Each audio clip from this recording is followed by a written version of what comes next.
Halo, apa kabar teman-teman semua? Pada kesempatan kali ini saya akan mencoba berbagi informasi atau berbagi sedikit pengetahuan saya tentang dasar teknik trading ya. Jadi teman-teman, sehari-hari saya biasanya trading forex dengan memanfaatkan mata uang atau pair GBP JPY ya. Itu adalah British Pound Sterling dan Japanese Yen. Bagi teman-teman yang nggak tahu forex itu apa, forex adalah trading ya, trading di mana seorang trader bisa mengambil dua opsi, yaitu posisi buy atau sell dari pergerakan harga ya, pergerakan harga antar dua mata uang. Dalam kasus ini saya memanfaatkan atau menganalisa mata uang pound sterling dan Japanese yen. Oke, sehari-hari strategi yang saya gunakan adalah strategi price action ya teman-teman. Jadi biasa banyak trader strateginya berbeda-beda, tapi kalau saya lebih prefer menggunakan strategi price action. Dulu saya pernah menggunakan indikator seperti EMA, lalu ada parabolik, ada MACD. Cuman setelah saya pelajari lebih jauh, ternyata price action ini dia lebih lebih cepat memberikan konfirmasi ke saya dalam mengeksekusi apakah saya akan mengambil posisi buy atau sell kayak gitu.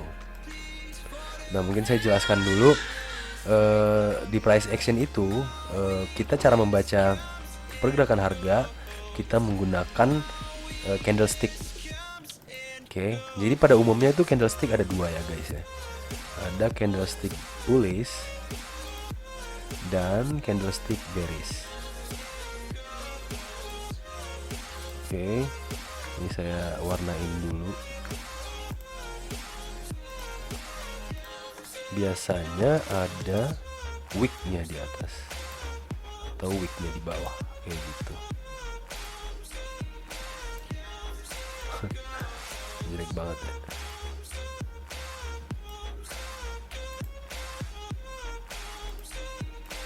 Ya kayak gitu. Nah, ini adalah candlestick bullish, lalu yang ini adalah candlestick bearish. Bullish adalah candlestick yang menunjukkan bahwa harga naik ya, harga naik. Jadi cara biasanya candlestick itu terbentuk seperti ini. Jadi dia ini kan ada wicknya di bawah ya, berarti dia turun dulu, turun, terus kemudian naik, naik lagi, terus turun di sini dan close di posisi seperti ini. Kalau dia bullish, berarti dia dibandingkan dengan harga sebelumnya dia naik ya. Karena dia pernah turun, jadi dia akan membentuk wick atau jarum seperti ini ya. Kayak gitu. Sama halnya juga dengan candle bearish. Kalau candle bearish pembentukannya seperti ini dia. Ini dia berarti pernah naik dulu, terus dia turun, terus dia close di sini. Seperti itu teman-teman. Di dalam hal strategi price action ya, teman-teman harus paham benar bagaimana suatu candle itu terbentuk atau proses candle terbentuk itu teman-teman harus paham benar. Karena kita bisa mengantisipasi banyak hal, seperti ketika dalam posisi ketika kita lagi posisi buy, terus kemudian candlenya seperti akan membentuk candle bullish, kita bisa mengambil opsi untuk close posisi karena bisa jadi kita salah. Kalau saya biasanya ketika melihat candle sudah melakukan pergerakan yang berlawanan arah dengan open posisi saya lebih baik close posisi pada saat itu ketimbang saya menelan keseluruhan kekalahan itu dengan sampai candle menyentuh stop loss saya. Itu adalah cara manage resiko saya supaya saya tidak mengalami kerugian yang lebih besar. Oke, ini adalah contoh candlestick. Lalu kemudian setelah tahu candlestick diapain? Nah, kalau saya seperti pada chart yang ini ya, saya akan mencari di mana area resisten dan supportnya ya, area resisten dan support. Seperti ini contohnya. Di sini saya tahu bahwa di sini adalah support Terus kemudian di sini juga support. Kalau yang ini saya belum bisa bilang dia adalah resisten. Tapi kalau candle ini dia close bearish seperti ini bisa saya asumsikan bahwa ini adalah resistennya. Jadi harga mentok di atas, kemudian turun dan membentuk resisten. Ketika dia close, kemungkinan kalau dia close bearish, kemungkinan harga akan turun untuk membentuk support di bawah lagi, mungkin untuk mengetes former support yang ada di sini. Ya. Cara menentukan support dan resisten gimana sih? Pada dasarnya di candle ini, di candle yang terbentuk ini kita udah tahu biasanya di atasnya ini, di atas candle ini adalah resisten dan di sini adalah supportnya. Di setiap candle itu ada resisten dan support, yang artinya bahwa ketika harga naik ke atas, dia nggak bisa menembus harga itu, ada seller masuk, dia langsung turun ke bawah. Dan ketika dia mau mencoba turun ke bawah, ada buyer di bawah sini, jadi harga nggak bisa melanjutkan penurunan dan naik ke atas. Di sini adalah area support. Oke, di setiap candle itu kita bisa memperoleh informasi bahwa di situ adalah resisten dan supportnya. Ini penting banget ya teman-teman, untuk teman-teman tahu di mana area resisten dan support dari sebuah candle, karena pada saat trading teman-teman bisa menentukan atau ambil posisi entry ketika harga menembus resisten atau menembus support dari candle tertentu gitu. Itu cara open posisi. Oke, terus ini saya coba gambarkan lagi untuk menentukan area resisten dan support atau level lah, kayak gitu, area. Untuk menentukan di mana area level dan support berada, level support dan resisten berada, minimal harus terbentuk oleh 2 candle minimal. Itu baru kita bisa mengatakan bahwa itu adalah areanya.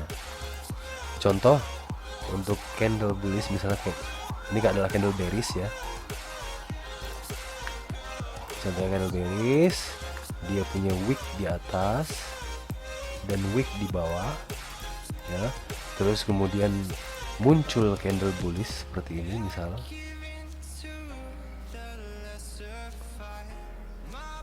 Oke, candle bullish dengan wick misalnya kayak gini misalnya. Oke, ini memberikan konfirmasi ke saya bahwa sudah ada support yang terbentuk ya, kayak gitu. Ini memberikan konfirmasi ke saya bahwa harga tidak bisa melanjutkan penurunan ke bawah karena di sini buyer masuk dia untuk membeli. Buyer. Ketika muncul pola candle yang seperti ini, saya bisa mengantisipasi bahwa candle berikutnya mungkin saja dia akan membentuk seperti ini. Dia turun dulu, terus kemudian dia naik ke atas, terus close di sini. Saya sering sekali melihat candle, terutama di GBP JPY atau GBP Japanese Yen, biasanya dia membentuk candle seperti ini. Nah, ketika terjadi formasi seperti ini, saya akan melakukan entry di sini. Ya. Stop loss saya akan taruh stop loss di sini. SL. Take profit saya bisa di sini. Ini bisa jadi take profit saya. Strategi price action hanya sesimpel itu, teman-teman. Hanya sesimpel itu, teman-teman. Hanya cukup menentukan di mana area level, supportnya di mana, resistennya di mana. Lalu teman-teman harus mencari konfirmasi. Konfirmasi seperti ini ya. Ini konfirmasi bahwa di sini ada support dan harga akan meneruskan penaikan. Biasanya teman-teman mungkin kalau baru awal-awal trading forex pasti kebingungan ya ketika mungkin para YouTuber mengatakan ini adalah konfirmasi A, ini adalah konfirmasi B. Ya, konfirmasi kalau versi saya seperti itu. Jadi contohnya kayak di kasus yang ini, di candle yang ini, secara keseluruhan tren sekarang lagi bearish. Tren lagi bearish ya. Tren lagi bearish, cuman di sini ternyata di harga 133.900 ya, di area 133.900 harga mengalami penolakan yang kuat dia. Dan di candle 30 menit ini dia close bullish ya. Dia close bullish. Sehingga ini adalah konfirmasi bagi saya untuk bersiap mengambil posisi buy. Ini ada candle, ada wick yang seperti ini. Berarti secara histori harga pernah turun dan mencoba support yang sudah terbentuk, kemudian ditolak dan dia mulai bergerak naik. Nah, ketika dari bearish menuju ke bullish, ini saya biasa langsung entry di sini. Saya ambil posisi entry di sini ya. Itu cara trading saya seperti itu. Dan saya menaruh stop loss saya di bawah sini. Stop loss saya di bawah sini. Ketika harga udah naik sampai di sini, misalnya ini adalah target pertama saya, TP pertama saya akan menaruh stop loss saya di break even dulu, atau menaruh stop loss saya di posisi saya entry. Kemudian saya akan mengambil profit setengah dari posisi lot size saya yang lagi open kayak gitu. Setelah saya ambil profit dari itu, sudah saya biarin aja. Saya biarin sampai saya lihat harga membentuk pola bearish. Ketika pola bearish, lalu saya ambil posisi buy ya. Saya kan ada posisi buy ini. Ketika dia membentuk pola bearish seperti ini, saya bisa mengambil keputusan seperti saya close semua posisi atau saya mengambil setengah partial profit saya lagi. Itu cara manage trading saya, teman-teman. Jadi di strategi price action itu sangat mudah ya. Sangat mudah bagi teman-teman yang pengen serius di dunia forex. Strategi price action bagi saya itu adalah strategi yang paling cocok ya untuk trading, karena kita bisa mengeksekusi suatu trading dengan sangat cepat dan mengambil profit dengan sangat cepat juga. Ini kan candle 30 menit nih. Dalam kondisi 30 menit, misalnya 15 menit atau 20 menit, kita udah bisa take profit atau sudah profit kayak gitu ya. Jadi seperti itu teman-teman price action buat saya.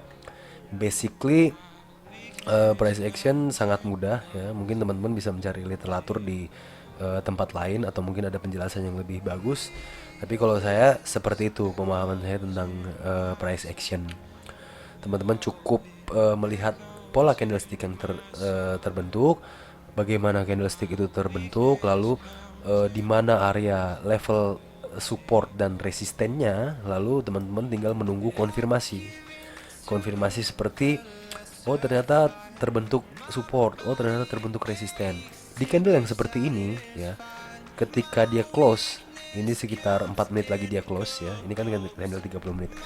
Kalau dia dalam 4 menit ke depan dia close bearish seperti ini, saya bisa ambil posisi sell ya. Tapi ambil posisi sellnya saya tunggu dulu harga dia naik dikit untuk mengetes resisten yang ada di sini. Terus kemudian melanjutkan penurunan. Saya akan entry ketika candle berubah dari bullish ke bearish atau dari hijau ke merah, lalu saya open posisi di sini. Jadi kayak gitu ya teman-teman. Kalau saya ambil open posisi di sini, stop loss saya akan saya taruh di sini dengan target take profit saya adalah di sini. Gitu. Karena kenapa saya take profit di sini? Karena ini adalah support terdekat dari harga ini. Gitu. Ini adalah support terdekatnya, sehingga saya tahu bahwa ini adalah area atau di mana saya harus take profit kayak gitu. Kemudian saya akan menaruh stop loss saya di break even, sehingga saya tahu bahwa trading saya sudah betul-betul aman dari resiko dan saya hanya menikmati profit. Di sini take profit pertama saya, di sini bisa jadi take profit kedua saya gitu teman-teman. Ini mungkin ketika harga udah sampai di sini saya akan close semua posisi, karena biasanya ketika harga mencapai level support yang kuat dia akan melakukan retracement atau dia berbalik arah. Mungkin bisa kena stop loss saya. Daripada hal itu terjadi, mendingan saya lock profit ya. Jadi saya langsung mengunci profit saya. Seperti itu teman-teman. Oke. Saya rasa itu ya. Oh ya, terus mungkin saya jelasin sedikit kenapa saya lebih prefer trading di pair GBP JPY. Kenapa? Karena saya sudah memantau pair ini, GBP JPY ini sudah hampir 3 bulan ya teman-teman. Jadi pergerakan harga dari pound sterling Japanese yen ini saya lebih paham, sehingga saya lebih nyaman untuk trading pair ini. Mungkin teman-teman punya preferensi lainnya, mungkin bisa trading Euro USD atau USD Japanese Yen atau yang lain ya, atau Pound Sterling USD. Silahkan, itu preferensi teman-teman semua. Tapi kalau bagi saya lebih nyaman untuk trading Pound Sterling Japanese Yen. Lalu dulu saya juga trading di pair yang sangat banyak dulu ya. Saya buka posisi itu bisa 10 posisi saat itu. Saya buka Euro USD, USD Japanese Yen, terus kemudian emas, ada oil juga. Itu nggak bagus ya teman-teman. Jadi eh, ternyata saya temukan di dunia forex ini, ketika kita hanya fokus di satu mata uang saja, resiko kita untuk lose atau loss di mata uang tersebut semakin kecil. Karena gini, secara tidak langsung kita telah menambah memori atau database di kepala kita. Seperti ini loh pergerakan JBP Japanese Yen ketika di sesi New York, ketika di sesi London, ketika di sesi Asia. Jadi secara nggak langsung kita mempunyai intuisi yang lebih kuat kayak gitu, ketimbang saya ngambil posisi di banyak mata uang ya, di banyak mata uang. Akibatnya waktu itu saya tidak fokus dan saya jadi tidak paham pergerakan harga itu. Sebenarnya harga ini mau kemana, harga ini mau naik apa turun sih, saya jadi nggak paham karena saya nggak fokus dan saya nggak punya memori yang kuat terhadap mata uang tersebut. Nah, saya sudah memantau GBP Japanese Yen selama 3 bulan, jadi kurang lebih saya memiliki internal memori bagaimana pair ini bergerak seperti itu. Oke, oh ternyata ini candlenya close bullish ya, close bearish, jadi bisa dikatakan bahwa ini bisa saja dia akan melanjutkan penurunannya. Penurunannya biasanya kan naik lagi nih, dia naik dulu baru mulai turun. Cuman ini kan hari Jumat ya, ini karena hari Jumat juga volume biasa nggak terlalu banyak ketika di hari Jumat, dan hari Jumat itu terlalu banyak news ya, seperti ini contohnya nih, yang bisa menyebabkan harga bergerak liar ya. Jadi bergerak liar di mana nggak ada entry, terus tiba-tiba dari bearish tiba-tiba bullish, dari bullish tiba-tiba bearish, benar-benar liar. Jadi preferensi saya untuk hari Jumat biasa saya nggak trading, sama hari Senin juga saya nggak trading, karena hari Jumat adalah hari dimana market sudah mulai close ya, hari terakhir di minggu terakhir, di minggu itu, sehingga biasa volatilitas market nggak terlalu besar dan pengaruh news juga yang membuat saya nggak suka trading. Saya banyak close di hari Jumat dan juga banyak close di hari Senin. Peluang saya untuk win rate saya yang paling tertinggi adalah di hari Selasa, Rabu, Kamis. Jadi saya lebih prefer untuk trading di 3 hari itu ya teman-teman. Jadi itu tips-tips dari saya bagi teman-teman yang trader pemula. Pertama, teman-teman harus paham dulu price action ya. Yang pertama itu modal pertama, price action. Terus kedua, tentukan mata uang mana yang mau teman-teman tradingkan ya. Tentukan, lalu fokus hanya di satu mata uang itu. Terus ketiga ini juga yang saya pelajari ya, jangan sampai overtrading atau mengambil posisi terlalu banyak, atau dalam satu hari bisa trading melebihi jumlah tak tentu. Itu juga kurang bagus ya teman-teman. Saya lebih prefer sehari maksimal ambil 4 posisi. Karena apa? Karena ketika teman-teman mengambil posisi banyak ya, ini setelah saya pelajari dari pengalaman saya sendiri, ternyata peluang kita untuk loss semakin besar teman-teman. Jadi teman-teman harus ingat, ketika teman-teman mengambil posisi pasti di situ ada resiko yang teman-teman tanggung. Semakin banyak posisi yang kita ambil, berarti jelas resikonya akan semakin besar karena dia multiply ya sifatnya. Kalau kita ambil 2 posisi, berarti dua posisi itu yang menjadi resiko kita. Ambil 3, ambil 4, tinggal dikalikan aja seperti itu. Ya buat teman-teman. Lalu yang terakhir ya, ini adalah ilmu yang paling susah bagi saya, buat saya juga sampai saat ini, adalah psikologi trading ya. Psikologi trading, bagaimana kita menghadapi loss, bagaimana kita menghadapi profit ya. Psikologi di trading itu amat sangat susah dicapai, itu butuh waktu ya, mungkin makan bisa bulanan, bisa tahunan. Jadi psikologi seorang trader profesional yang baik ya, saya juga belum sampai ke tahap itu, tapi ini sedang saya coba untuk mencapai ke tahap sana. Psikologi yang paling baik adalah seorang trader, dia selalu tenang. Yang pertama, tidak impulsif. Ketika dia kehilangan posisi atau kehilangan momen, dia nggak akan entry guys. Dia nggak akan entry. Dia menunggu sampai market itu memberikan dia celah atau pintu untuk entry, dan dia benar-benar yakin baru dia entry. Itu adalah psikologi seorang trader. Jadi bagi teman-teman yang mungkin sudah berpengalaman dalam trading lalu masih loss, mungkin itu adalah salah satu faktor penghambat kenapa sampai sekarang teman-teman gak sukses juga ya, karena psikologi guys. Trading ini adalah psychology game bagi saya. Technical bisa dipelajari, tapi psikologi bagaimana kita dalam posisi trading, dimana kita pada saat dalam posisi bagaimana kita menghadapi drawdown atau posisi trading kita lagi minus, pasti itu psikologi kita bermain. Apalagi pada saat kita juga lagi profit. Langkah yang saya pelajari adalah untuk menguasai psikologi seorang trader adalah bagaimana caranya saya memanage trade saya.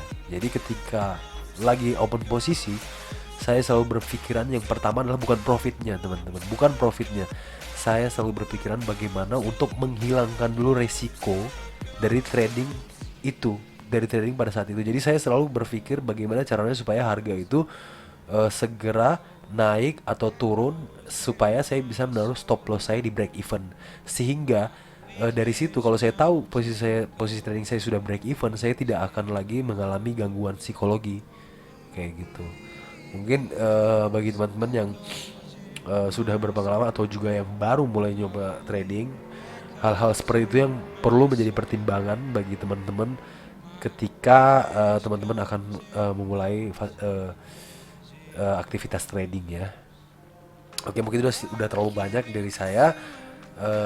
Sekian teman-teman, happy trading dan keep the profit dan keep risk to the smaller risk you ever got, man. Jadi setiap kali ambil posisi trading harus mengambil posisi trading di mana resikonya adalah yang paling minim. Jadi kalaupun teman-teman loss dengan kondisi loss yang sangat-sangat minim ya.